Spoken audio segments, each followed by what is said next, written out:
Sir ও মিছে কথা করছে, ওর পরিবারে কেউ নাই। এই দেখতেছিস নে ওর আমি এনে প্রশিক্ষণ দিচ্ছি, আর এই তুই উপর ওঠ। তোরও ভিক্ষা চাওয়া হয় না, ওই সারারও চাওয়া হয় নাই, তোরা ওই জায়গা যা, আবার প্রশিক্ষণ দেবো আয়। এই তোরা দূরে যে এমা ভিক্ষা চাচ্ছিস, এমা ভিক্ষা চালি কেউ ভিক্ষা দিবেন না, তোদের ক্যারেক্টারে ঢুকতে হবি, প্রতিবন্ধী ক্যারেক্টারে যাতে হবি। স্যার এই ক্যারেক্টার আমি ভালো পারি, তাহলে আমি আসি।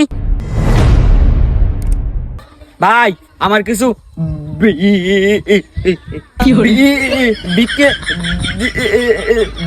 ও হো বুঝতে পারছি।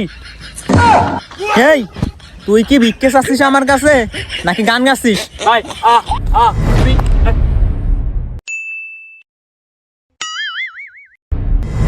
ভাই আমার কিছু ভিক্ষে দেন, আমার ভিক্ষে লাগবেই। এ না না না, এবার কিন্তু তোর চাওয়াটা ইটু ইটু হয়েছে, কিন্তু কথার ভলিউমটা একটু বেশি হয়ে গেছে। এই তুই দই মাসের কি খাওয়ালি? স্যার ওর তো পানি খাওয়ানোর দরকার ছিল, তাই পানি কোনো জায়গায় পাই নাই, তাই নিজের ট্যাঙ্কির পানি ওর খাওয়া দিছি। এই বালের অডিশন দিতে আইছি আমি। এই আমার এসব প্রশিক্ষণ লাগতেছে না, আমি নিজেই ভিক্ষে করবান। এ তুই যাচ্ছিস যা, আমি মনে হচ্ছে এনে বসে প্রশিক্ষণ নেব, আমিও আমার গন্তব্যে যা ভিক্ষে করবো না। না এগিয়ে দিতে আসলে হয় না, নিজ যাতে প্রশিক্ষণ দিয়ে ভিক্ষা করা শিখতে চালাম। যা যার যার মতো যা করবি কর।